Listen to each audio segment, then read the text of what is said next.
¿Qué tal? Buenas tardes. Disculpen estos minutos de retraso, pero bueno, vamos aprendiendo cada vez más a manejar estas nuevas herramientas, porque como ven ustedes, nosotros ya no somos tan millennials como deberíamos. Pero es para nosotros un enorme gusto que estén con nosotros en esta invitación que hacen Educación Futura, perdón, es un viejo recuerdo, Educación Futura, el portal periodístico que hace tiempo tenemos a disposición de ustedes, coordinados con el Seminario de Educación Superior de la UNAM. Esta conversación que vamos a tener ocurre aquí, en esta casa de todos, que es la Universidad Nacional, además la casa más adecuada para hacer una crítica desde la academia. Y bueno, para no perder el tiempo y de verdad dándole las gracias a todos ustedes, voy a presentar a los que vamos a dialogar al respecto de el nuevo modelo educativo. Como ustedes saben, hemos convocado a Descifrando el Nuevo Modelo Educativo. No está de más el gerundio porque es una acción que vamos haciendo y tratando de dar una visión crítica desde la academia. Vamos a participar mi colega Roberto Rodríguez, del Instituto de Investigaciones Sociales de la UNAM, un extraordinario maestro de todos nosotros en términos de la investigación. No, gracias, Manuel. No, de veras, además estamos en nuestra casa, estamos en una plática, ¿no? Luego, pues ustedes conocen al profesor Alberto Arnaut, el señor que sobre la historia y sobre el desempeño y el desarrollo de la profesión académica, de la historia de la educación, etcétera, también ha sido profesor de todos nosotros y bueno, gracias, Manuel. Un gran amigo, ¿no? Ajá. Y está Imanol Ordorica. Yo soy el alumno de todos ustedes. Ajá. Bueno, por edad no podría ser, ¿verdad? Pero bueno, vamos a aceptar que es Imanol Ordorica, que es además de un investigador muy destacado en materia de educación superior y de educación básica, ha tenido una trayectoria que ustedes conocen muy importante en términos del análisis político de la realidad nacional, dirigente estudiantil, etcétera, ¿no?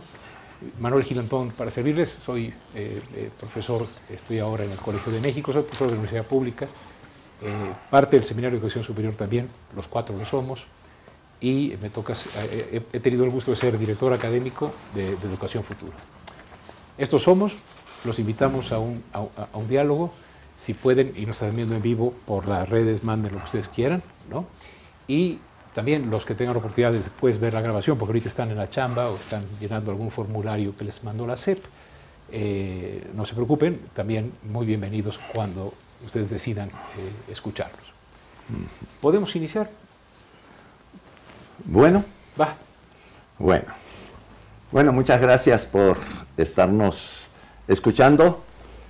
Estamos aquí reunidos por una especie de malentendido que intentaré mostrar por medio de una fábula. Hubo una vez un gobierno que decidió realizar una reforma política, administrativa y laboral en la educación básica y medio superior y cometió la audacia política de denominarla reforma educativa y difundió a los cuatro vientos que el corazón de esa reforma era la evaluación y que tenía como objetivo esencial mejorar la calidad de la educación. Y al gobierno se le vino el mundo encima, pues todo el mundo le dijo que no nos quisiera ver la cara de tontos, pues su reforma simplemente no era educativa, sino política, administrativa y laboral, y que no tenía más objetivo que la de el control político del magisterio. Por eso en adelante la gente comenzó a llamar a esa reforma la mal llamada reforma educativa, una especie de la malquerida reforma educativa. El gobierno y los partidos políticos que acompañaron al Pacto por México no tenían entre sus planes realizar una reforma educativa. No encontramos visos de ello ni en el discurso de toma de posesión del presidente Peña Nieto, ni en el Pacto por México, ni en la iniciativa presidencial para reformar el artículo 3 y 73 constitucional, aún más, ni siquiera en las iniciativas presidenciales para reformar la Ley General de Educación y promulgar 2 nuevas leyes generales del INE y del Servicio Profesional Docente. No tenían la intención de realizar una reforma educativa, pero ante la avalancha de críticas no les quedó más remedio que incorporar en un artículo transitorio de la reforma a la Ley General de Educación, el artículo transitorio 12, la promesa de revisar el modelo educativo y los planes y programas de estudio. De esa manera, el gobierno se colocó en la esquizofrenia entre una reforma no educativa y una promesa de reforma educativa. Y nos colocó en la misma esquizofrenia a todos, a los investigadores educativos, a las maestras, a los maestros, a las autoridades educativas, y además introdujo una formidable confusión. Esquizofrenia y confusión de la que aún no hemos podido salir, y quizá ni siquiera podremos salir en esta primera reflexión que intentaremos acerca de esa esquizofrenia y de esa tremenda confusión de un gobierno que pretende realizar ahora las 2 cosas, su reforma no educativa y la reforma educativa a través de un modelo y de una propuesta de reforma curricular que comenzará a realizarse cuando quienes lo están promoviendo ya no estarán más en el gobierno, ¿sí? Cuando en agosto del 2018, el año que entra, ya faltan unos cuantos meses, ¿sí? Comenzará a implementarse eso que llaman reforma educativa.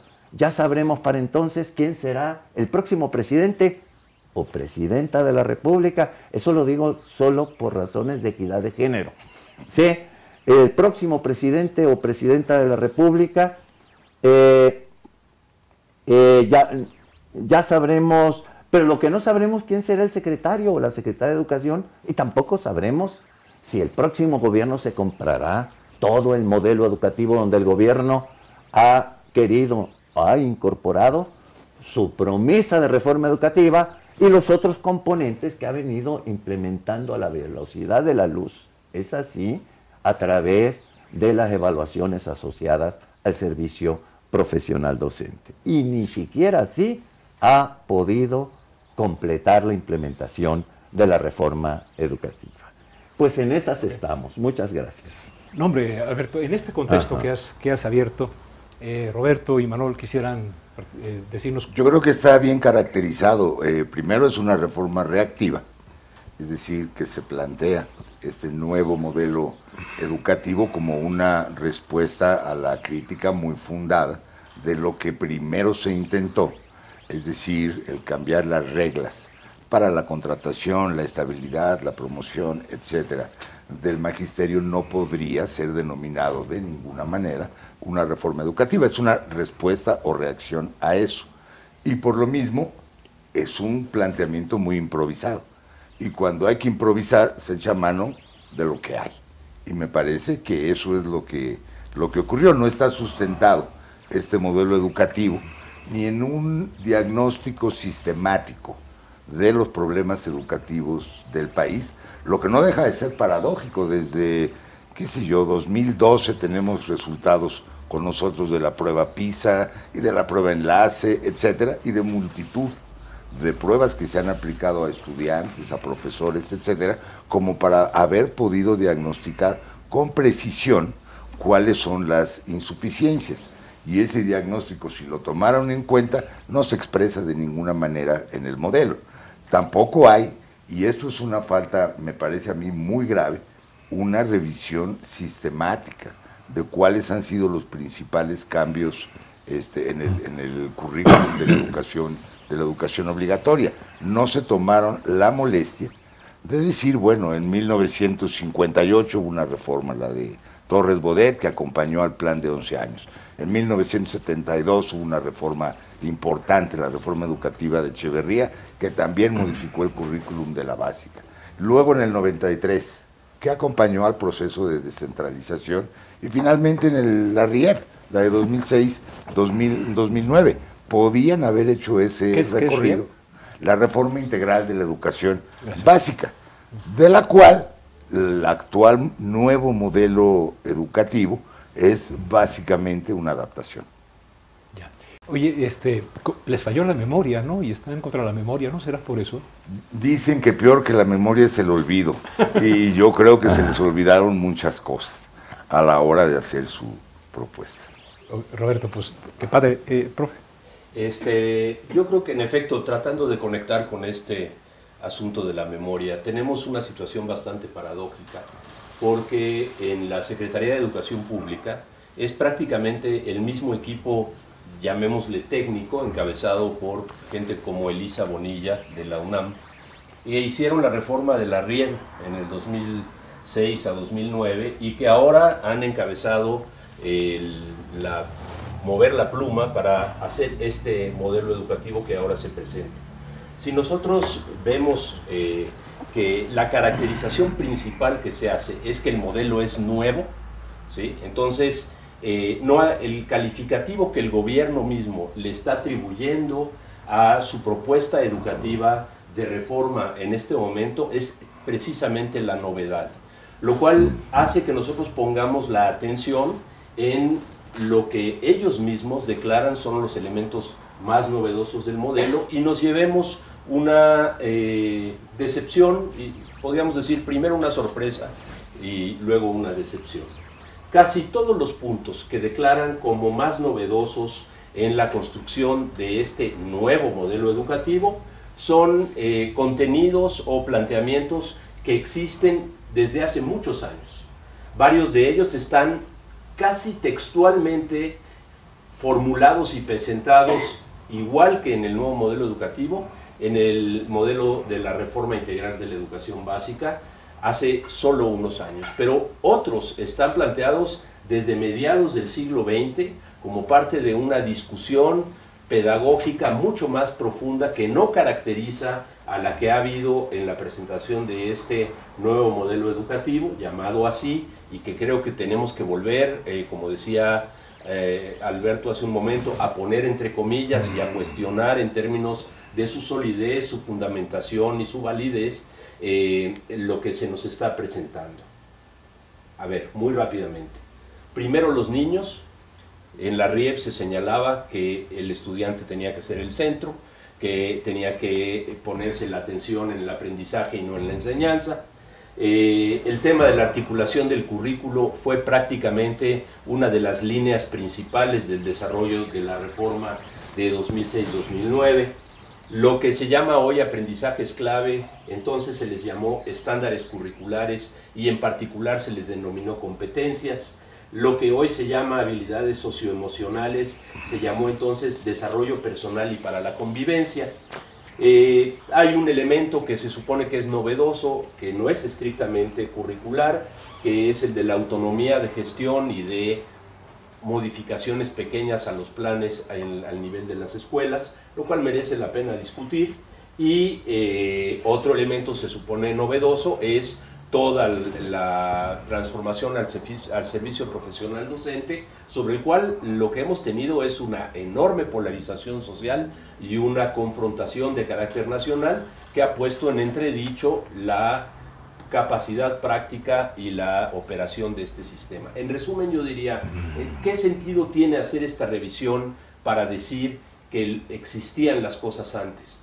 Nos lleva a preguntarnos ¿cuál es la intención de tratar de presentar a los padres de familia, a las madres que hoy llevan a sus hijos a las escuelas primarias y secundarias del país, un conjunto de enunciados que son viejos como si fueran nuevos? Me parece que simplemente lo que denotan es una necesidad política que tiene en este momento el gobierno de Enrique Peña Nieto para tratar de obtener un avance en uno de los pocos terrenos en donde no ha sufrido una catástrofe total.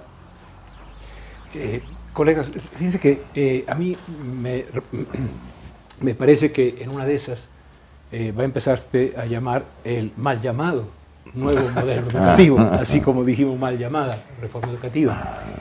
Y a mí me gustaría decirles que de uno de los profesores que más he aprendido, me dijo: Manuel, cuando tú tengas a alguien con quien discutir, no hagas un monigote de paja a modo para poderle dar 3 escobazos y tirarlo. Porque entonces tú quedarás muy bien ante el público que ve, oh, qué bien destruido quedó el monigote, pero no era realmente nada que valiera la pena con quien discutir o derribar. Entonces yo sí quisiera contribuir a lo que se ha dicho diciendo, uno de los primeros asuntos que creo que tenemos que mostrar es que la estructura de esto mal llamado nuevo modelo educativo empieza por mal llamarse nuevo, porque para construir su aparente novedad, sobre todo en términos de propaganda, inventó un modelo viejo que nunca existió. Es decir, desde Vasconcelos hacemos pura memorización, ya vemos que sí le hace falta a la SEP para poner bien los antecedentes de las reformas, los profesores han estudiado y han hecho trabajo con el constructivismo, con competencias, es decir, ha pasado muchísimo en la educación como para decir, lo que hay es una cosa que ya no sirve para el siglo XXI, aquí llegamos, ¿no? Entonces, en la medida en que construyeron un modelo falso, a modo, digamos, se pusieron un rival a modo, en ese sentido, dicen, esto es novedoso. Y Manolo ha dicho muy bien que no hay novedad en la propuesta de los fines de la educación, del horizonte educativo. ¿Por qué? Porque en su caso lo que hace es apelmazar, sin orden ni concierto, varias de las cosas que ya habían sucedido. Y quiero terminar esta primera intervención diciéndoles que viendo la televisión hace unos días, les voy a repetir, blanco y negro, un salón, y los niños en coro diciendo, hay 3 puntos, puntos y seguido, punto y aparte y punto final, blanco y negro. Una niña dice, maestra, ¿por qué no nos enseña a aprender a aprender? ¡Color! Y entonces, ¿se acuerdan del juguete de Mi Alegría en que uno le echaba cosas y un volcán hacía erupción?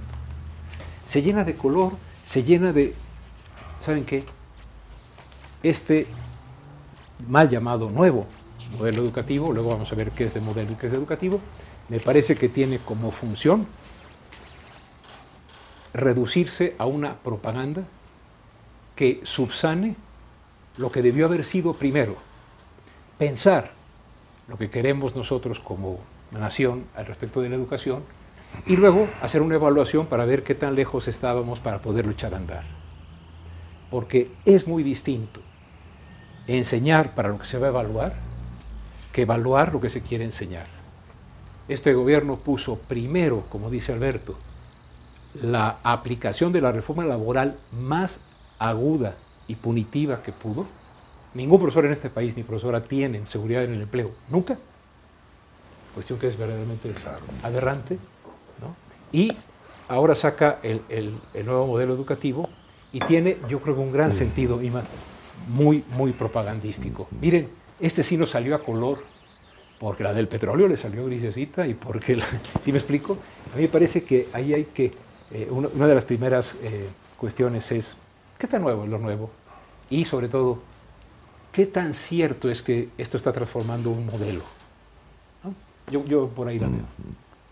Sí, yo, perdón que... Sí. No. Sí, no, está muy bien. Un poco para poner una pregunta que merece la pena discutirse aquí y en todos lados, y es, ¿no parece razonable que si hace menos de 10 años se ha producido una reforma de los contenidos, de los curriculares, del modelo pedagógico, de las formas de organización de la enseñanza básica de nuestro país, hubiera precedido a cualquier diseño nuevo de un modelo educativo un balance sobre lo alcanzado, los problemas que se han manifestado, las dificultades que un modelo tan recientemente implantado en el país ha podido mostrar? Incluso podría decirse que es pronto para evaluar a los 10 años un sistema, ¿no?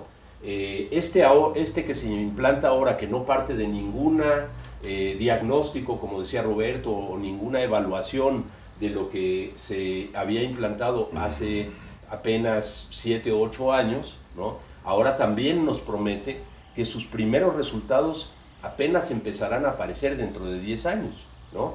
Reclama para sí un espacio de tiempo para empezarse a implantar y a poner en práctica, pero no concede esta posibilidad, ni siquiera la reconoce a lo que ha sido la construcción educativa del país. Nos parezca bien o mal la RIEP, ¿no? Pero que era necesario proceder de esta manera. Entonces creo que esto refuerza el argumento de Roberto en el sentido de que esto es improvisado, que es rápido, tratando de cubrir una situación de emergencia política. Está bien dicho. Yo creo que uno de los principales aspectos a desarmar de la retórica del nuevo modelo es la impresión que sobre todo está muy presente en los medios de este es un buen modelo, ¿no? Este es un buen modelo, tiene ideas frescas y nuevas, hay que darle oportunidad, los problemas van a ser de implementación, ¿no? Pero no se ha advertido del todo que este no necesariamente es un buen modelo educativo. Su piedra de toque, la más publicitada, la autonomía curricular, por ejemplo, ¿no? Son 2 horas y media la semana de autonomía curricular. Y esa autonomía curricular... ¿Cada escuela, Roberto? Cada escuela puede tener 2 horas y media a la semana de autonomía curricular. Si es de jornada completa, un poquito más porque está el turno vespertino. ¿Y en qué consiste esta autonomía curricular? En lo de siempre, taller de danza folclórica, deportes, etcétera, ¿no? Algunas cosas así como debates, por ejemplo, eso puede ser un poco nueva, no tanto, ¿no? Como Sí, exacto. Entonces tampoco es que haya realmente una definición de contenidos curriculares derivados de las necesidades de la escuela y de su entorno. Son los talleres de siempre, las actividades artísticas y recreativas de toda la vida. Eso no es autonomía curricular. Alberto, Sí. un día una profesora me dijo, no se desgaste, profe, siempre nos hacen lo mismo. Cada sexenio llegan y dicen que decía, yo lo veo preocupado, y era yucateca y tenía muy bonito, no se desgaste, ya sabemos lo que va a pasar. Tú que conoces tanto al magisterio, por ahí, aporta lo que quieras, Sí. pero sí me gustaría mucho por tu conocimiento. Yo tengo la impresión que, con muy contadas excepciones, la mayoría de las reformas educativas más importantes han madurado a lo largo de los años. Por ejemplo, la reforma pedagógica de finales del siglo XIX se llevó prácticamente los 30 o 40 años de la República restaurada y de la dictadura de Porfirio Díaz. 2 congresos nacionales de instrucción pública, un Consejo Nacional de Educación Superior, etcétera, etcétera, con una fuerte participación de los maestros. Fue gradual y llevó casi medio siglo. Después, la mayoría de las reformas educativas más recientes, para no irnos tan lejos, ¿sí?, se comenzaron a implementar al comienzo de los sexenios. La de Torres Bodet en los 60 comenzó el 59, un año después. La Conalitec, para los libros de texto gratuito, se fundó el mismo año y tenían por delante prácticamente todo el sexenio para iniciar su implementación. La reforma de Echeverría, lo mismo. La reforma de los 90 comenzó en 1992 y tenía 4 años por delante para su implementación, ¿no? Solo ahora se les ha ocurrido en los últimos sexenios hacer reformas al cuarto para las 12. Reformas que a los gobiernos salientes en turno que las promueven ya no les va a tocar implementarlas, como fue la reforma de educación normal del 2012, a mediados de agosto del 2012, cuando ya sabíamos que había quién era el presidente electo y que iba a haber alternancia del partido en el poder. Sabíamos que esa reforma iba a quedar huérfana 3 meses y medio después de que entrara en vigor. Y ahora va a pasar lo mismo. A mediados de agosto del año que entra, el modelo educativo, la reforma curricular, y si se meten también con la reforma curricular de las normales, otra vez van a quedar huérfanos 3 meses y medio después de que comiencen a entrar en vigor. Y eso me parece, por lo menos, irresponsable. O sea, yo creo que en esa dirección, Alberto, se están produciendo 2 tipos de reacciones. Quizás alguna de ellas es muy intencional. La primera es este discurso de la necesidad de blindar la reforma. Garantizar que independientemente de quién llegue a la presidencia de la República, esta puesta en práctica del modelo educativo que se ha presentado pueda continuar para los próximos 10 años.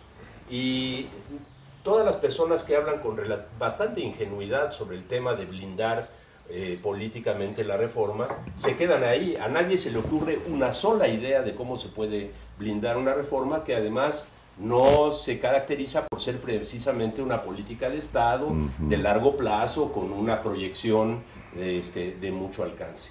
La segunda consecuencia es una consecuencia política muy relevante, que es a un sector de la población presentarle la idea de que si usted quiere mantener este mundo de colores que le hemos presentado en los anuncios, este paso entre el blanco y negro al multicolor que representa el modelo de Aurelio Nuño, entonces lo que usted tiene que hacer es garantizar que su esposo y usted, señora, madres de familia de estudiantes en educación básica o media superior, voten por el partido oficial y garanticen la continuidad política de este liderazgo, pongámoslo eso sí, entre muchas comillas, que ha tenido el país para que se pueda seguir ejecutando.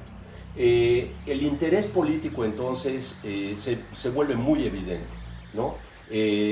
La razón por la cual se lanza una propuesta educativa que entraría en vigor en agosto-septiembre de 2018 es una especie de proyecto de reelección a través, por supuesto, de otro candidato, pero del mismo partido, para tratar de darle continuidad. Y yo creo que esto es uno de los elementos que caracteriza, aunque también es necesario que, además de caracterizar la intencionalidad política, nosotros avancemos a caracterizar los elementos internos del modelo, del llamado modelo, para mostrar sus debilidades argumentales, ¿no? Yo coincido mucho y ¿saben qué? Tuve la oportunidad, colegas, de estar con un grupo de periodistas del periódico donde me hacen favor de publicarme ahí cada 14 días, con funcionarios de la SEP, y como buenos periodistas hacen preguntas que a los académicos no se nos ocurren, ¿no? Porque ellos tienen que informar. Y le preguntaron al secretario y a su equipo, oigan, este nuevo modelo educativo entendemos que pues va a empezar en primero de preescolar, luego en segundo, luego así en primaria. Y para sorpresa de todos, los funcionarios dijeron, no. Todo cambia el agosto del 18. Oiga, espere, un muchacho que lleva su primaria y su secundaria en el viejo modelo, que ya vimos que es un espantapájaros, pero digamos, concedamos que fuese, concedamos, y que trae una inercia así, ¿no? Le vamos a decir, después de tus 2 de preescolar, tu primaria y tu secundaria, que han sido pura memorización, te vamos a enseñar a aprender y a aprender, a reflexionar, a averiguar, porque ahora resulta que acordarse que en 1810 fue la independencia es una cosa que puedes googlear. Sin embargo, lo que vamos a entender es cómo se relacionaron las cosas para que surgiera.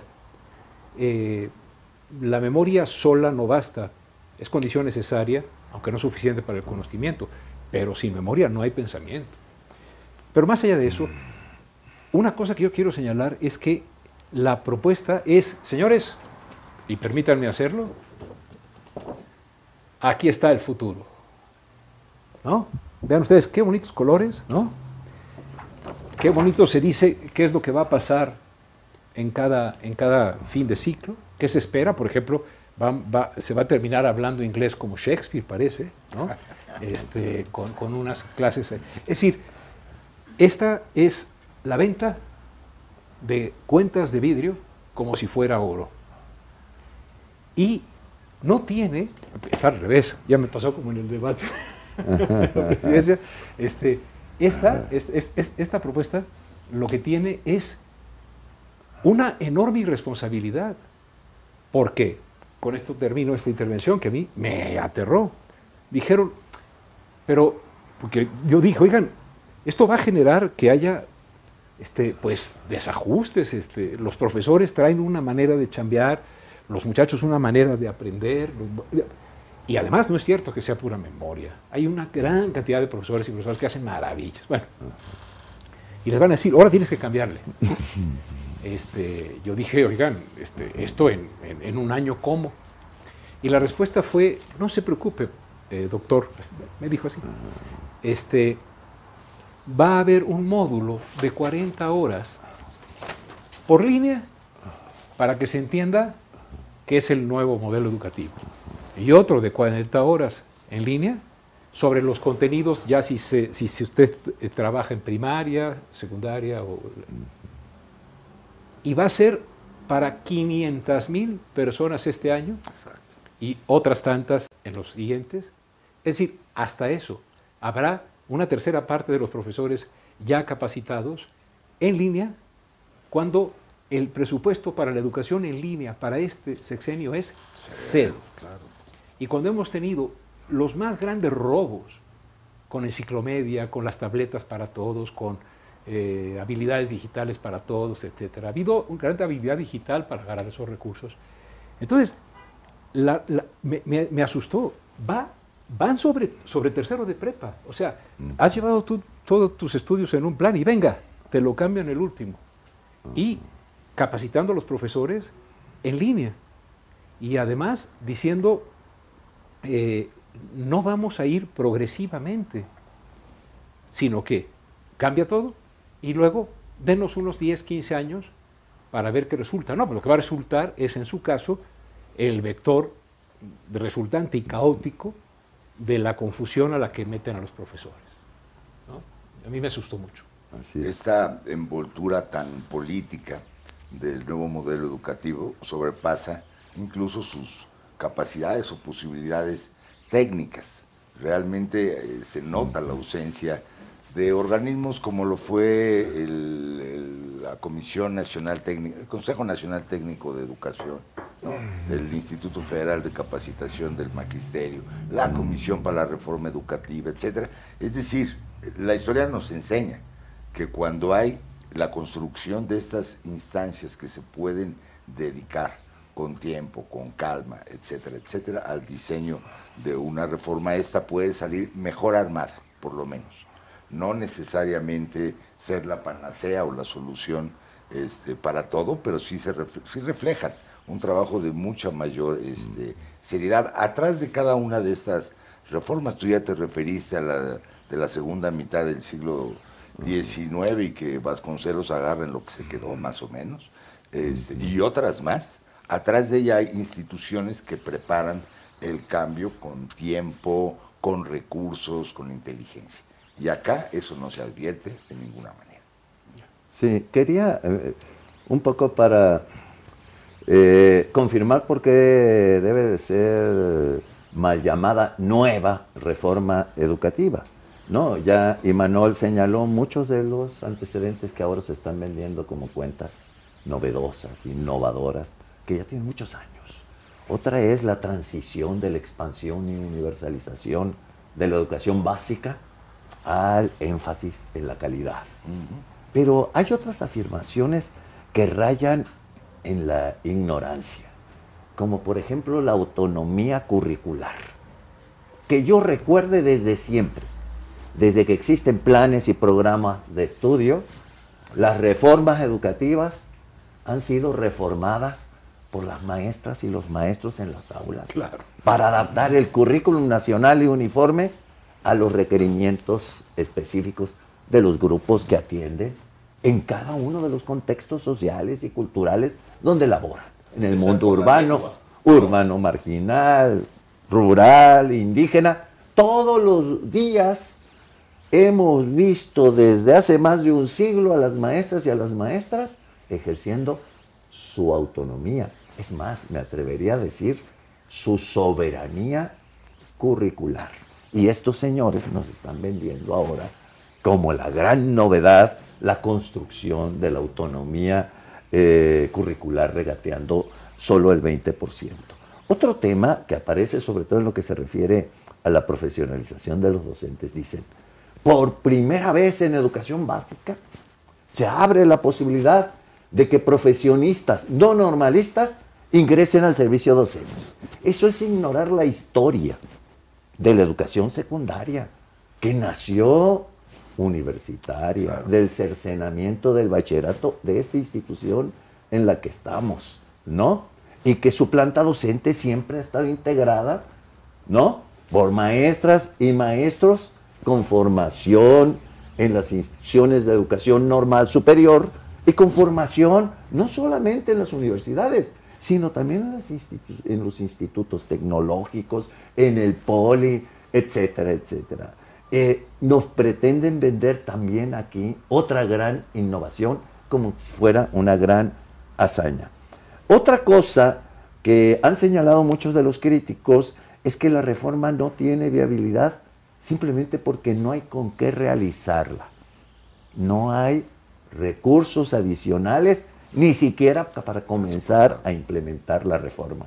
Y eso lo han dicho no solamente los criticones de siempre, las maestras, los maestros y los investigadores educativos, sino los propios secretarios de educación han dicho que sin recursos presupuestales esta reforma será tampoco, un sueño guajiro. Tampoco es nuevo, Alberto.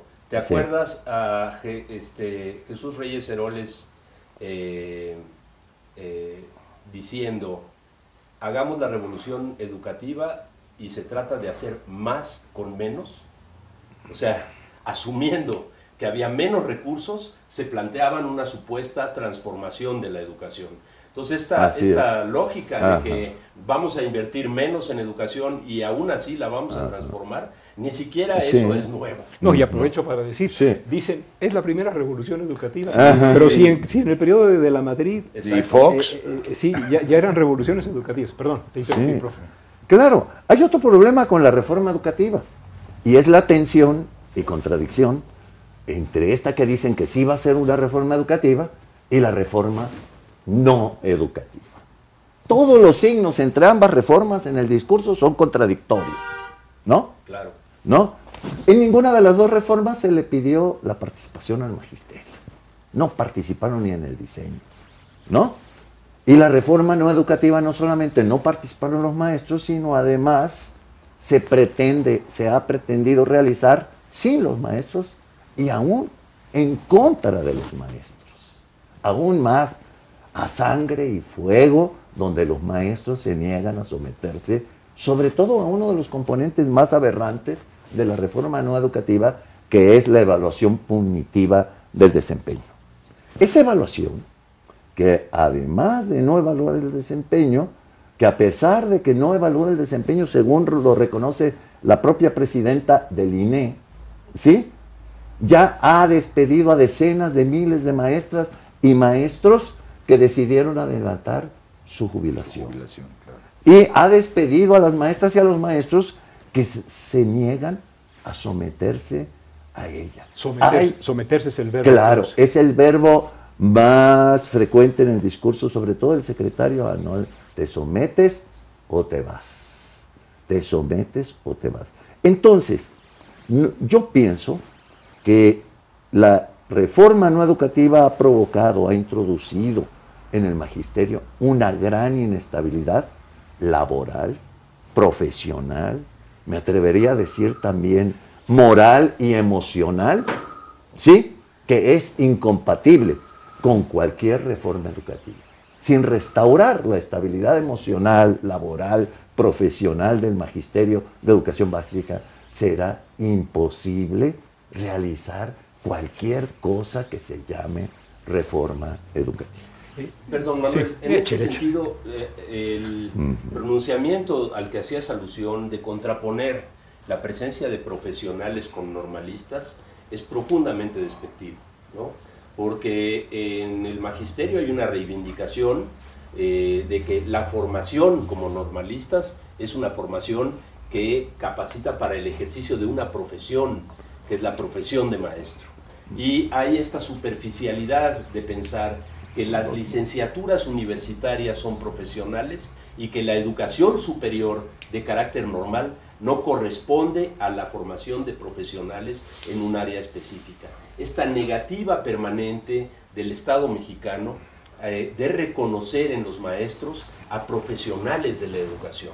Se les trata de una manera como si fueran empleados de segundo orden, sin aquellos rasgos que caracterizan a una profesión, que es el establecimiento de estándares propios, la participación directa en la definición de las reglas y la materia de trabajo, que son lo que ha estado ausente por completo en las discusiones de los dos componentes, digamos, de las reformas educativas del régimen de Peña Nieto, ¿no? Sí, y nada más quería decirles que en 2014, y lo dice al arranque el documento, en 2014 se hicieron 6 foros para básica, 6 foros para educación media, 6 foros para normal.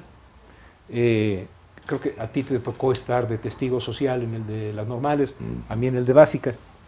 El documento dice que se tomaron en cuenta las opiniones importantísimas de los profesores en las consultas de 2014.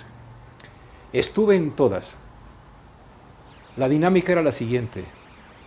Cada profesor tenía 5 minutos, coro con cronómetro, eso sí, bien obediente a los profes porque respetaban el tiempo de los demás, cuestión que no hacemos muchas veces. 5 minutos, pasaba otro, 5 minutos, otro. No hubo un solo diálogo entre los profesores. En ese entonces era Emilio Ochoa Ifete, el secretario. Y cuando instaló este grupo, a los que nos pidió que fuéramos testigos y luego le dijéramos que si de ahí salía un modelo educativo, yo le dije, oiga, y varios, ya tenemos algunas canas o ya ni canas, ¿no? Y nos acordamos de esas consultas del IEPES, no sé si a ustedes les suenen, pero pues... Consultas populares. Que eran consultas como populares. La de Jorge Carpizo aquí en la UNAM para fortaleza y debilidad. O sea, yo consulto y luego hago lo que quiera. Entonces decía, oiga, si van a hacer consultas como hacía el viejo PRI, pues ¿para qué, no? ¿Para qué perdemos el tiempo? Y entonces él dijo la siguiente frase. Él siempre citaba a alguna persona famosa, yo no me acuerdo. Dijo, ¿sabe usted por qué las personas no creen lo que los políticos dicen? Porque los políticos no creen lo que dicen. Le encargo a usted que al final diga si con esos elementos puede salir un modelo educativo. Y entonces, en la Ciudadela, cuando cerró, yo dije, oiga, usted me hizo un encargo y nos hemos discutido. De aquí no sale un modelo educativo porque no hubo ninguna discusión. Fue una pasarela, ¿te acuerdas? Claro. De 5 minutos, 5 minutos, 5 minutos. Llegaba un profesor y decía la importancia de la música, el otro llegaba sin orden, sin concierto, etc. Bueno, con base en ello dicen que hubo consulta y luego, con la consulta a modo que se hizo del modelo y que coordinó para nuestra pena el CIDE. ¿Por qué? Pues porque esperábamos por lo menos una reflexión profunda y ordenamiento. Yo cuando se presentó el informe del CIDE fui y recibí una clase de Atlas T. El Atlas T es un método para hacer análisis del discurso. No, bueno, esa no era la función, ¿no? No era y así se hace evidente. No sé si tomaron en cuenta o no tomaron en cuenta las respuestas en aquellos foros del 2014 o las intervenciones en los otros, los del Atlas T, pero el documento que ha presentado la SEP no lo refleja en absoluto. No hay una cita textual al respecto, no hay un cuadro que diga, bueno, la opinión mayoritaria o la opinión prevaleciente sobre este tema es aquella, de ninguna manera. Entonces siempre parece pues, un ejercicio más bien académico, inspiracional, sobre qué tipo de fines debería perseguir cualquier sistema educativo en cualquier parte del mundo, ¿no? Esto es el contexto de la sociedad del conocimiento, esto es la información que todo lo rodea y que es difícil aprender por su magnitud y su velocidad, ese tipo de referencias que no digo que no son referencias del presente, pero hay urgencias en el país que son sin duda alguna prioritarias. Si nosotros vemos en el documento o el conjunto de documentos que ha presentado la Secretaría de Educación Pública, incluso cuando ellos identifican los componentes principales del modelo, nosotros podemos ver la debilidad de lo que se está presentando al país. Dividen en 5 partes el modelo. Uno, un planteamiento, la existencia de un planteamiento curricular, me parece que es un exceso, es muy diferente de decir, tenemos algunos lineamientos para el desarrollo de planteamientos curriculares nuevos, ¿no? Que declara en primer lugar que es la primera ocasión en la historia de México en donde se produce una articulación entre los diferentes niveles educativos, ¿no? Me parece también excesivamente ambicioso y ignorante plantear que nunca antes en la historia de México se ha discutido la transición de la primaria a la secundaria, de la secundaria al bachillerato, claro, y del bachillerato a la educación superior. Había contenidos transversales, sí. Bueno, ¿verdad? Y luego, ¿qué pasa con esta idea que está permanentemente repetida si uno hace el análisis del documento? De que hay un enfoque humanista que nunca se explica. Sí, a partir de un enfoque humanista, ¿no? Sí. Y toman una definición de humanismo en la primera página del documento principal, que es verdaderamente una aberración por lo selectiva y por lo ambigua que es. Se utiliza este referente constante al humanismo como la filosofía subyacente al nuevo modelo educativo, pero nunca se dice en qué se traduce el humanismo, en qué se refleja, si es en una formación permanente sobre el tema de justicia social, sobre la cuestión de la convivencia en la sociedad, sobre el tema de las instituciones, en nada, ¿no? En tercer lugar, hablan de los aprendizajes clave. Ya vimos que esto es de larga data, ¿no? Pero tampoco se señala cuáles son específicamente los aprendizajes clave, ¿no? Sí, el único que se especifica un poco más es esta idea de la formación emocional, ¿no? De lo socioemocional, en donde a mí me parece muy bien que haya una preparación o un fortalecimiento de las habilidades de convivencia, de comunicación entre los niños en la escuela, pero que de repente ha sustituido a todo lo que es la formación cívica. O sea, no es posible que en el siglo XXI, en las condiciones de violencia, de inestabilidad y de inseguridad que tenemos hoy en día, se esté sustituyendo una formación de corte individualista e interactivo, haciendo de lado la importancia de la formación cívica, de la formación del conocimiento de los niños, de las normas, instituciones, organizaciones en las que ellos participan, coexisten y en las que se van a ver presentes en el futuro. Estos son algunos de los rasgos, pero lo que podemos ver es que no hay ninguna coherencia, hay como una especie de salpicado de enunciados, y esto es en la parte medular, en el correspondiente al planteamiento curricular. Si vamos a ver el segundo enunciado, que es el de la escuela al centro del sistema educativo, pues ¿dónde estaba antes? O sea, ¿quién estaba antes? Nos dicen que es la escuela al centro, pero luego dicen que es el estudiante, el niño al centro, y no es lo mismo, ¿no? Y no hay ninguna explicación de este tipo de cosas. Tenemos un documento plagado de incoherencias, de tensiones, de contradicciones internas. Y un último elemento. Tenemos un documento que no recoge los principios del artículo 3º constitucional como una base para lo educativo. O sea, por ejemplo, la palabra laicidad o laicismo o laico aparece 3 veces en el documento del nuevo modelo educativo. 2 de ellas son referencias al artículo 3º y la otra se plantea como un objetivo curricular. La laicidad como objetivo curricular. La laicidad es un principio de la educación en México, ¿no? Y se tiene que expresar en una forma de educar. ¿no? Pero ha sido también sustituida por esta noción de humanismo, como si humanismo incluyera laicidad. Y esto hemos visto en la historia educativa de México que no es cierto. Me encontré en el documento que dice: significa encontrar equilibrio entre las exigencias propias de un proyecto humanista fundamentado en la educación integral y un proyecto que persigue la eficacia y la vinculación de la educación con las necesidades de desarrollo del país. Porque unas páginas de, bueno, lo del humanismo queda, bueno, a ver, siquiera fueran así los señores humanistas que se estudian en las escuelas de filosofía. Es una especie de, yo lo sentí así como una especie de concesión aún más allá de Ávila Camacho y la Concordia. Esto es una especie como de predicar, digamos todos, es buena onda. De qué color es la piel de Dios, cosas de ese tipo, ¿no? Pero hay una parte anterior que también dicen que podemos usar para mostrar lo disque nuevo. Se atreven a afirmar que este viejo modelo nunca produjo ni apoyó a la movilidad social. O sea, obviamente la movilidad social es la confluencia entre la educación y el desarrollo económico del país. Pero vaya que sí. A ver, sin la escuela pública, con todos sus defectos, la transición a la democracia, el avance del país, las nuevas estrategias de capacidad crítica de la sociedad serían imposibles, porque el 80% de los niños se formaron ahí.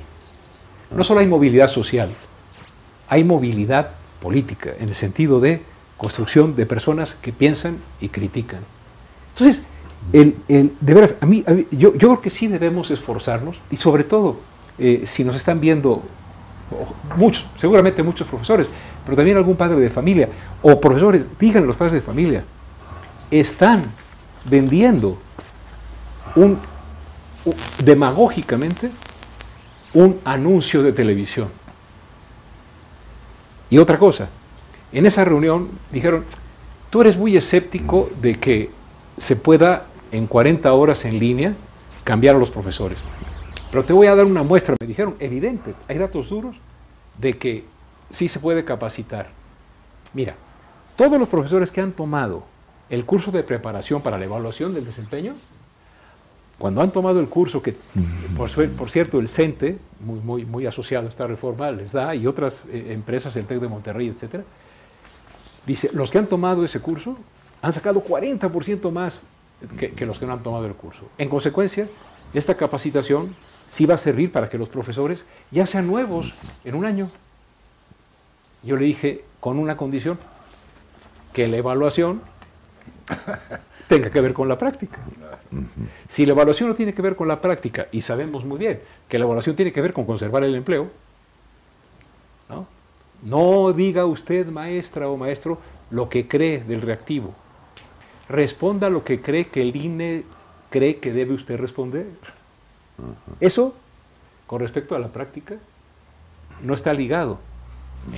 La práctica de los profesores, conversada entre ellos, compartiendo sus errores, etcétera, eso es lo que sería respeto profesional al magisterio. Sí. No ponerlos en exámenes y luego pretender que la capacitación examinada garantice el cambio. Es verdaderamente incoherente, no confiable, no es válido. Nos están tomando el pelo. Y se están desaprovechando áreas de oportunidad muy importantes, lo que está ocurriendo en el mundo, ¿no? Es decir, en la mayoría de los países desarrollados ya dejaron atrás la articulación de papel para convertir en escuelas articuladas a las primarias y secundarias, ¿no? La división del ciclo en 2 o en 3 etapas, ¿no? De manera que una misma escuela es a la vez primaria y secundaria, porque se entiende de manera uniforme ambos ciclos. Ya esa separación ha dejado de tener sentido en los sistemas educativos más avanzados. Se puede tomar muchísimos ejemplos, pero ese ha sido uno de los cambios fundamentales. Eso y cuestiones tan naif como buscar enseñar competencias digitales desde la perspectiva de usuario de las tecnologías y no desde la perspectiva de productor de contenidos digitales, por ejemplo, que son dos mundos totalmente distintos, ¿no? Es decir, uno puede aprender al, ¿cómo le llaman? El uso responsable, ¿verdad? de las nuevas tecnologías casi en minutos. O sea, que si el WhatsApp, que si el Twitter, que si las redes, etcétera, no tiene gran ciencia. Lo que tiene gran ciencia es producir el tipo de instrumentos que permiten ese tipo. Y esa es la clave, ¿no?, de cambiar de modo o de modelo, desde el enfoque del usuario, que lo somos todos, mal que bien, unos más y otros menos, al de productor de contenidos. Sí. Algo que quisiera señalar es hacer una breve referencia a lo que se refiere a los docentes. El apartado sobre los docentes se divide en tres partes. Uno es lo que llaman la docencia como profesión, otra es la formación continua y otra es la formación inicial. En la docencia como profesión hablan fundamentalmente de la reforma no educativa. Nos recetan el servicio profesional docente y todas las evaluaciones asociadas al servicio profesional docente para el ingreso, la promoción y los incentivos y el desempeño. Sin embargo, yo tengo la sensación de que para la consolidación de la formación docente, lo primero que hay que hacer es reformar la reforma no educativa para solventar uno de los principales déficits del servicio profesional docente, que pretende profesionalizar o reprofesionalizar al magisterio sin el magisterio y sobre todo contra el magisterio.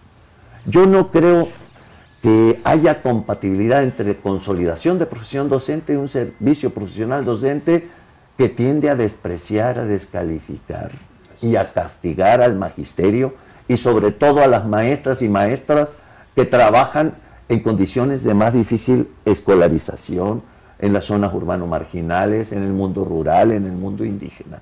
Yo creo que habría que comenzar por eso. Así es que el apartado del servicio profesional docente habría que reubicarlo en otro campo. Es otra de las confusiones que provoca el nuevo modelo educativo, porque incorpora al mismo documento elementos que tienen que ver, sí, con lo educativo, como la reforma curricular, junto con otros elementos que no tienen que ver directamente con lo educativo, sino con lo político, lo administrativo y lo laboral. Yo creo que allí hay cuando la Ley General del Servicio Profesional Docente y sobre todo cuando el secretario Aurelio Nuño dice que cualquiera puede ser maestro, es una agresión contra la profesión docente y contra las instituciones formadoras de maestros, porque les dice a las maestras y a los maestros y a las escuelas normales: tú eres prescindible, o sea, tú eres despedible y eres clausurable.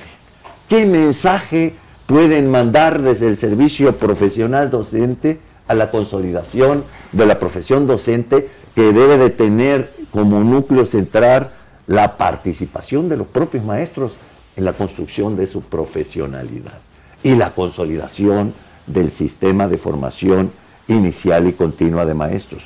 Porque en el campo de la formación continua también han llegado a la conclusión de que las instituciones que ya existían en ese campo también son prescindibles, y por eso están dejando morir a los centros de maestros que tanto esfuerzo y recursos costaron en su construcción y que estaban desarrollando una función muy importante en el apoyo cotidiano a las maestras y a los maestros en el campo de la formación continua. Creo que, haciendo un paréntesis, merece la pena recordar cómo arrancó en diciembre del 2012 el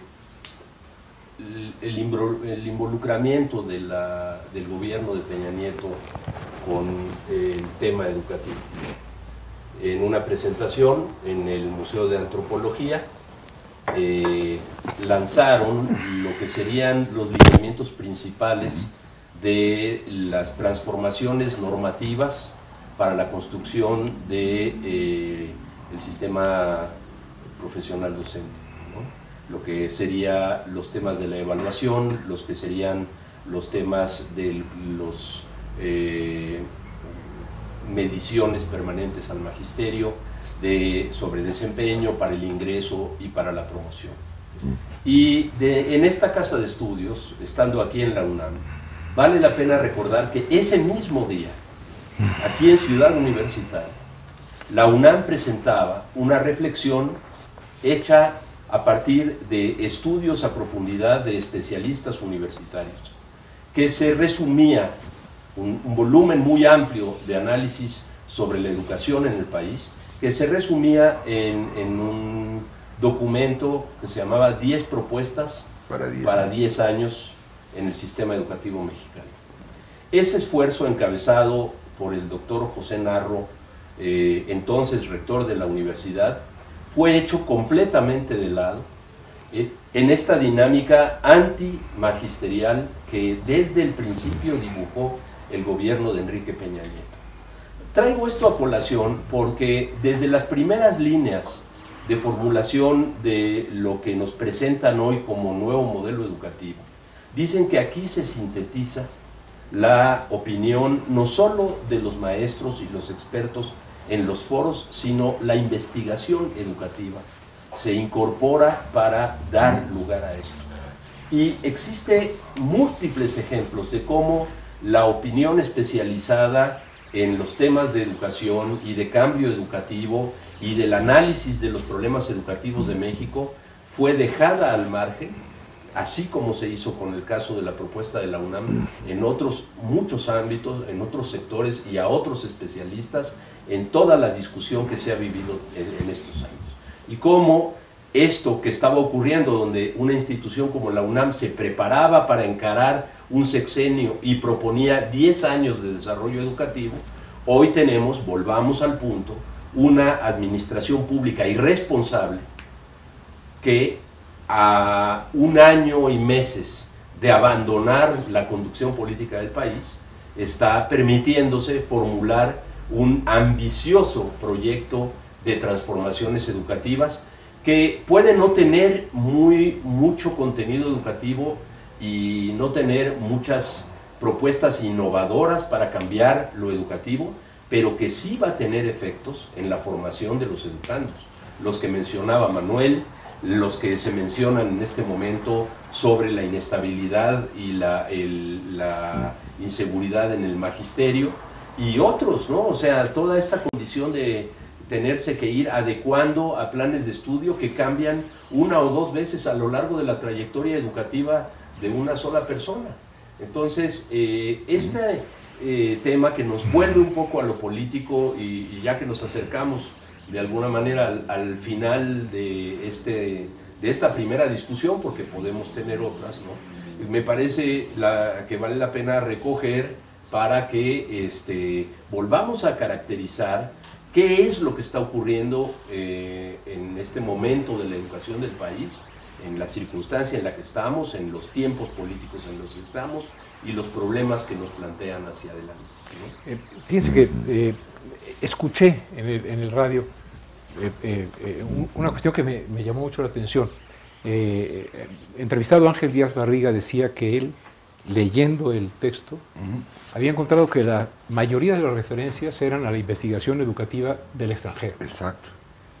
Fíjense, en el Congreso del Consejo Mexicano de Investigación Educativa en Chihuahua, se hizo un texto que se sintetizaba en reforma sí, pero no así. Evaluación sí, pero en serio. 7.500 personas, después del Congreso, en el Congreso firmaron alrededor de 400, un buen número de los investigadores del núcleo duro de la investigación educativa. 7.500 firmas fueron entregadas en la SEP.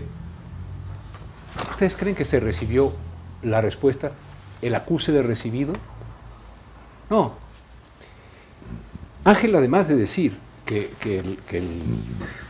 no había referencias a la comunidad de investigadores en México, dio un dato que yo creo que es muy importante. Finlandia, el gran ejemplo que siempre los ponen, está haciendo un cambio en su modelo. Ellos han decidido pasar de la forma de asignaturas a otra forma de trabajo. Y también dicen que verán resultados en 15 años. Pero tienen un plan para ir modificando poco a poco y verificando si va dando resultado, algo que a los 15 años van a decir, fíjense que ya lo que pensábamos ajustadito a la realidad, ya vamos a poder decir que es un nuevo modelo. Meter en agosto próximo, en todos los ciclos, con 40 horas de capacitación, a todos los chavos y a todos los profesores, en una nueva cosa, no es un proyecto ambicioso, porque así lo dicen, por fin tenemos un proyecto ambicioso de futuro. No, es un experimento irresponsable. Un modelo de estas características, un cambio de estas características, ¿por qué no se probó? ¿Por qué no se dijo, a ver, vamos a ir despacio, vamos a verificar? No, de una vez, ¿no? Entonces, a mí me parece que hay que tener mucho cuidado con la idea de, por fin tenemos un horizonte ambicioso educativo. No, están cometiendo una irresponsabilidad pedagógica, y es meter a todos los niños de la educación básica y a todos los profesores en la educación básica en un experimento sin control. Lo que resulte, como decíamos de jóvenes cuando nos subíamos al camión y no teníamos dinero, el de atrás paga, o el que viene atrás que arríe, o si quiere usted que continúe, vote por nosotros. Es muy importante que estos debates, y sobre todo los debates que ustedes, profesores, profesoras, hagan en sus escuelas, ayuden a que los padres de familia comprendan que el cambio a color en un anuncio, eso es propaganda. Que lo que ocurre es que o México recupera el prestigio del magisterio y lo retoma para una reforma, o esto va a ser, como me decía a mí una persona, oye, qué padre presenta Nuño la reforma en PowerPoint. ¿No? México es un país complejo. No cabe en un PowerPoint, no cabe en la soberbia, no cabe en la altanería de quien no ha dado nunca una clase con 30 chiquillos. No cabe. Y nos lo están vendiendo como tal. Es el imperio de, llámale la demagogía. Se parece pedagogía, pero es demagogia. Quisiera, una forma demagógica, no pedagógica. Un poco para ir cerrando mi intervención, decir que sin una reforma de la reforma educativa, difícilmente podrá haber una auténtica reforma educativa. Sin estabilidad laboral, profesional, moral, emocional del magisterio, difícilmente podrá transitar una reforma educativa. Y sobre todo, sin reformar el componente más aberrante del servicio profesional docente, que es la evaluación del desempeño, que fue la gran aportación pedagógica de esa ONG educativa empresarial que se llama Mexicanos Primero, que colocó en el interior de la normatividad de la reforma no educativa la idea de que la calidad solo se puede construir con precariedad en el empleo. Y todos sabemos que eso no es cierto, ¿sí? Que la calidad se tiene que construir con un sólido sistema de formación inicial de maestros, de formación continua y con estabilidad en el empleo para que eso sea posible. Sin estabilidad no hay esa acumulación de saberes académicos, prácticos, incluso morales y emocionales que exige la docencia, sobre todo en las escuelas públicas para las niñas, niños y jóvenes de más difícil escolarización. Pero no se ve venir la reforma de la reforma no educativa. Por el contrario, a ratos da la sensación de que prefieren violar la ley antes que reformarla. Es más, prefieren violar la ley del servicio profesional docente para no reformarla. Aún más, tengo la sensación de que en julio del 2016 se sacaron de la manga el nuevo modelo educativo y el replanteamiento de la evaluación del desempeño, la SEP y el INE, precisamente para intentar salvar su reforma educativa y para no verse obligados a reformar su reforma educativa y sobre todo para terminar con ese componente, el más aberrante del servicio profesional docente, que es la evaluación punitiva del desempeño. ¿Qué fue lo que hicieron? Tratar de convencer a los ciudadanos, a la opinión pública, que estaban muy interesados en implantar un modelo educativo, pero el próximo sexenio, ¿no? O que estaban muy interesados en replantear la evaluación del desempeño, solo para simular que esto ya se había convertido en optativo, a pesar de que sigue siendo obligatorio, porque el que no se someta a esa evaluación sigue estando amenazado en su empleo. Y se sacaron la evaluación del desempeño también para recalendarizar la evaluación del desempeño de los que son más difíciles de evaluar, que son las maestras y los maestros que trabajan en las escuelas a los que acuden los niños de más difícil escolarización, las escuelas multigrado, las escuelas rurales y las escuelas indígenas. Por cierto, es en los mismos segmentos donde se ha dado la mayor resistencia en contra de la evaluación del desempeño estandarizada, que tiende a discriminar precisamente a esos grupos, segmentos tan amplios del magisterio mexicano. Sí. Pero una cosa que enseña la historia, lo digo como conclusión, es que solo los secretarios de educación que han confiado en los maestros y trabajado con ellos han trascendido. Toma en cuenta los consentidos del actual régimen, Vasconcelos, Torres Bodet, ¿no? O los que aparecen ahorita como malditos, Moisés Sáenz, o Narciso Basols, o Bravo Aguja, que no figuran en la historia que nos han puesto. Bueno, solamente ellos han podido realizar buenas reformas, no te digo de la mano fraternal de los maestros, pero sí en negociaciones, articulaciones, apertura de espacios, perspectivas de trayectoria, y así ha funcionado, y esa es la historia de la educación en México. Así es. Si les parece, para cerrar, yo quisiera démonos unos minutitos de cierre y cerrar con tres puntos, ¿no? Recuperando lo que estaba planteando hace un momento Alberto y también Roberto.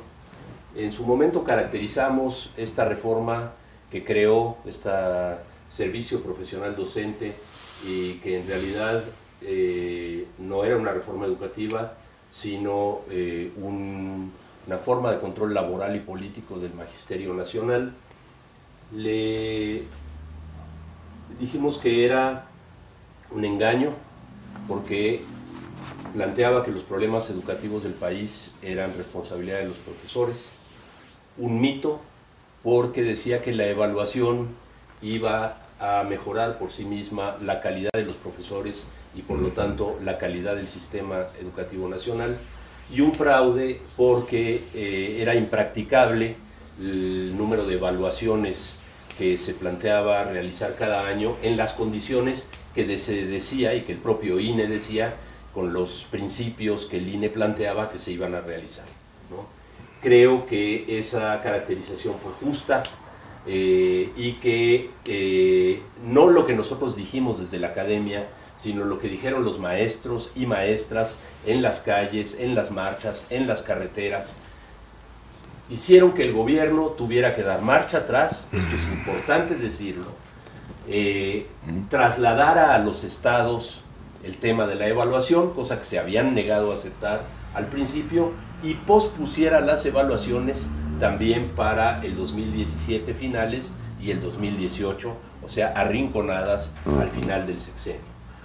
Ahora, este retroceso del presidente Peña Nieto y en particular de Aurelio Nuño, que tiene una intencionalidad como precandidato a la presidencia y que todavía, a pesar de los costos enormes que tuvo para el país su proyecto y su comportamiento frente a los politécnicos y frente a otros, es el que abre el escenario para que se mantuviera una intensa campaña de prensa con la que se trató de convencer a todo el mundo que el servicio profesional docente en sus términos originales seguía en pie y que ahora venía el nuevo modelo educativo.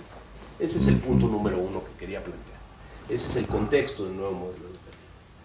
El segundo punto que quiero plantear es que tenemos un texto, diría yo, porque ni siquiera le llamaría una propuesta, que se supone que va a regir a la educación básica y media superior en el país para los próximos años, que nos dicen que es una aspiración que dure mucho tiempo, que es ambicioso y que hemos dicho que aunque se llama a sí mismo nuevo, tiene muy poco de nuevo, que ha entrado a la discusión.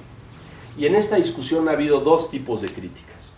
Críticas como la que estamos haciendo en este momento sobre la intencionalidad y los contenidos de la propuesta de la Secretaría de Educación, y otras críticas como la que ha hecho el Instituto Mexicano de la Competitividad, diciendo que la propuesta es buena, pero es impracticable por la falta de tiempo y por la falta de recursos. No es falso lo que dicen ellos, de que no existe el tiempo ni los recursos económicos comprometidos para que ninguna reforma educativa tuviera desarrollo, pero no es aceptable comprar la idea de que este sí es una propuesta de nuevo modelo educativo. Y creo entonces, el tercer punto que quiero plantear para terminar, que es importante hacer una caracterización de los 4 elementos que, a mi juicio, y que me parece que en esta mesa se han ido poniendo a la discusión, caracterizan esto que llama el secretario Nuño el nuevo modelo educativo. Primero, la ignorancia. No se sabe historia de México, historia de la educación en México, que es una historia muy rica.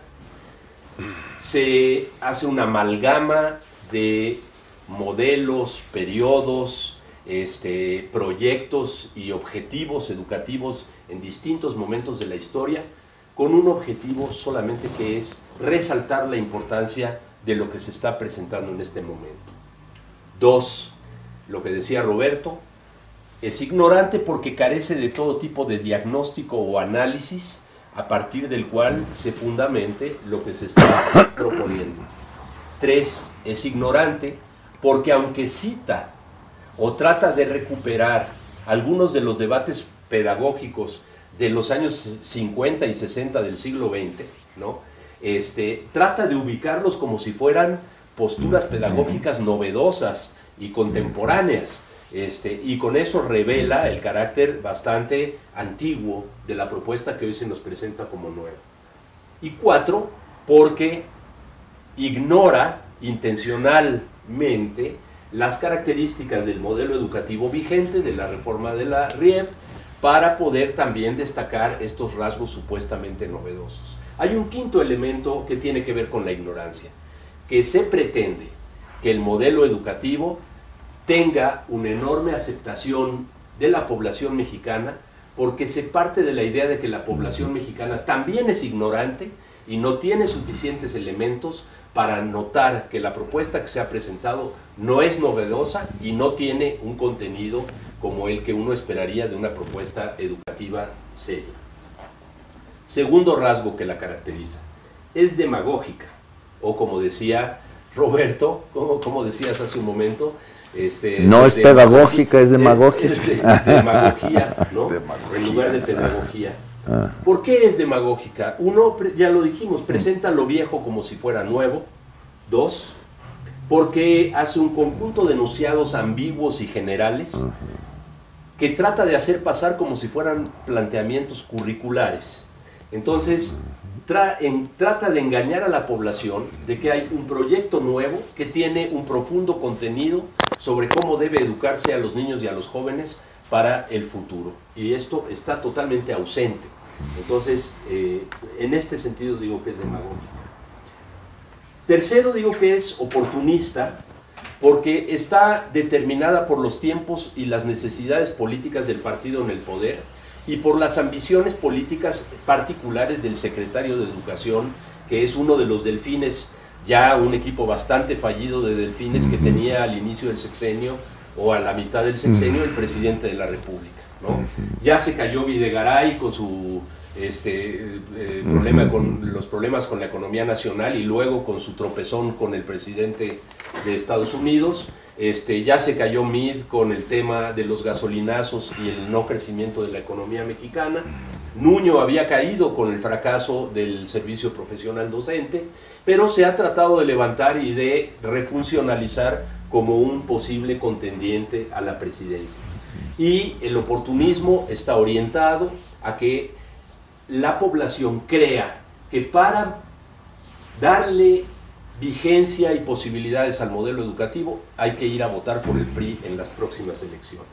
Y finalmente, como ha recalcado mucho Manuel, que es irresponsable, porque esta intencionalidad política está haciendo que se tomen decisiones educativas que tienen implicaciones prácticas a muy corto plazo, que van a hacer daño a los educandos, que van a seguir profundizando los conflictos con el magisterio, que van a incidir aún más en la inseguridad y inestabilidad de la profesión magisterial, y finalmente porque dejan como si estuviera resuelto uno de los grandes problemas que sigue teniendo el país en adelante, y que de esta manera se está tratando de taponar una discusión imprescindible para el futuro de México.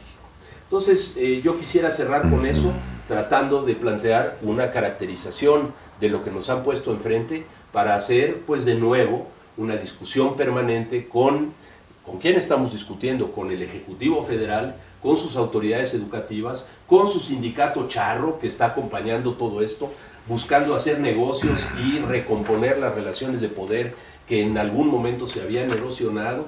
Ya nada más falta que salga el Baester Gordillo a sancionar el nuevo modelo educativo y le dé la bienvenida. Eso es todo por mi parte. Gracias. Bueno, ¿alguna cosa más? Sí, algo simplemente para